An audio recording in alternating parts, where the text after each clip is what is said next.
দেখছি ও চিতা বাহিনীর লোক করিয়াছে। আরে না, ওই ঘন্টি ভাই এখন ওই দিওয়ানি সন্দেহ করতেছে। আচ্ছা এই রঙ্গিলা বাবু, তুই আমাকে একটা কথা বলতো, তুই কি ও চিতা বাহিনী কাউকে চিনিস? আরে আমি কে, আমার 14 কোটির কেউ জানে না, গ্রামের লোক কোনোদিন চোখেও দেখিনি। আমি তো শুনিয়াছি এই গ্রামে চিতা বাহিনীর লোক আছে। আরে না, মঙ্গল মোড়ে চিতা বাহিনীর কোনো লোক নেই। এটা না আদর্শ গ্রাম, সংস্কৃতিক গ্রাম। এটা যাত্রা হয়, গান বাজনা হয়, কত কিছু হয়, ছোঁয়া হয়। আরে রঙ্গিলা বাবু, তুই না বোকা আছিস। আছে আছে, এই গ্রামে চিতা বাহিনীর লোক আছে, আমি শুনিয়াছি। কোন জানি শুনেছে, ওই উপর দিয়ে কানেকশন মেরেছে। একটা লোক আছে, ও আমাকে বলিয়াছে, কিন্তু আমি তো ও লোকটাকে চিনি নাই।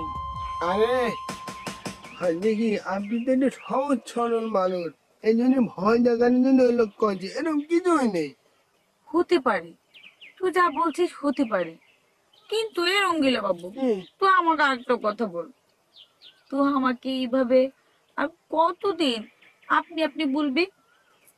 তুমি বলতে ইচ্ছে করে একলাই? আরে আমার সরম করে না। শরম লাগে কেন? তুই আমাকে প্যার করিস লাই, সেটা তো করে। তাহলে তুই আমাকে তুমি করে বল। আরে আমার তো খুব লজ্জা তো, মানে আমার খুব সরম করতেছে, মানে তোমার আমি কি করে তুমি করে কব। এই তো এই তো, তুই আমাকে তুমি বলিয়াছিস। আবেগ আবেগ হয়ে গেছে, জীবনে মানে প্রেম করি।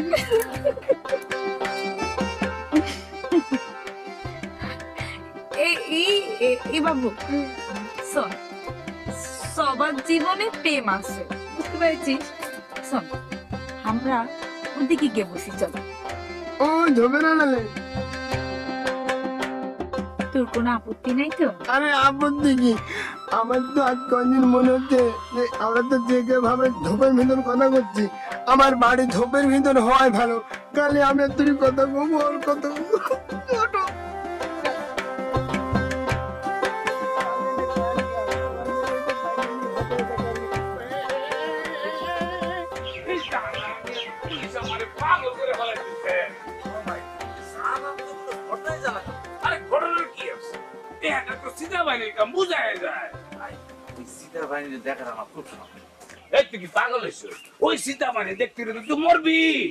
ভাই হেল লাইকে তো সাহস পাই না।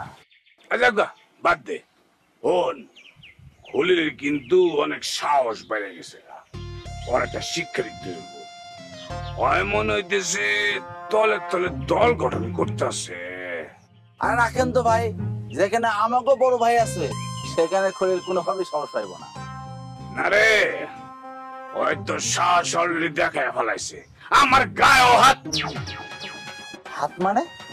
না ও তুই বুঝবি না, ওই বুঝতে পারছি ভাই, সমস্যা নাই, আপনার গায়ে হাত তুলছে, কিন্তু ভাই এই কথা কিন্তু কাউরে কইেন না, লোকজন জানলে কিন্তু মান সম্মান থাকবে না।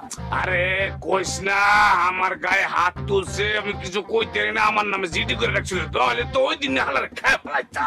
আর চাপা মাইরেন না ভাই, হ্যাঁ যা মান সম্মান যাওয়ার সব কিন্তু চলে গেছে। এই যে আমি রকেট, আমার গায়ে কিন্তু বড় ভাই ছাড়া আজ পর্যন্ত কেউ হাত তুলতে পারেনি। কেন পারেনি? আমি বেড়ে নিয়েছি। আর আপনি কি করেন? ওইদিকে চলেন। চুপ চুপ থাক, বহুত হইছে। চান্স পাইয়া মনে করছে বর্ডার বর্ডার বর্ডার করে সব কয়ে যেতেছিস, মানে একটা সুযোগ পাইলেই হইছে। তোরে তো আমি কয়ে ভুল করছি। ব্রান ভাই রাগ করতেছে কিসের জন্য? আমি তার মানুষের সামনে বলি নাই, নিজেরা নিজেরা আলোচনা করতেছি। হ্যাঁ আমরা আলোচনা করতেছি না, আলোচনা করতেছি। তোমার আলোচনার মধ্যে তো আলোর থেকে সনাই বেশি, তুই তো আমার ইজ্জত নিয়ে টানানি করতেছস। আরে কি কোন ব্রান ভাই? আচ্ছা হয়েছে, বাদ দে এইসব কথা, বাড়ালে তো কথা খালি বাড়বই। এইসব আলোচনা না করে চল বড় ভাইয়ের কাছে যাই, বড় ভাই ওয়েট করতেছে, চল।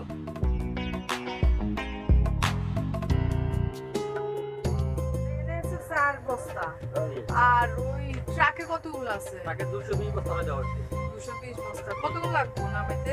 ঘন্টা খানিক লাগবে। আচ্ছা ঠিক আছে। জরুরি কথা আছে।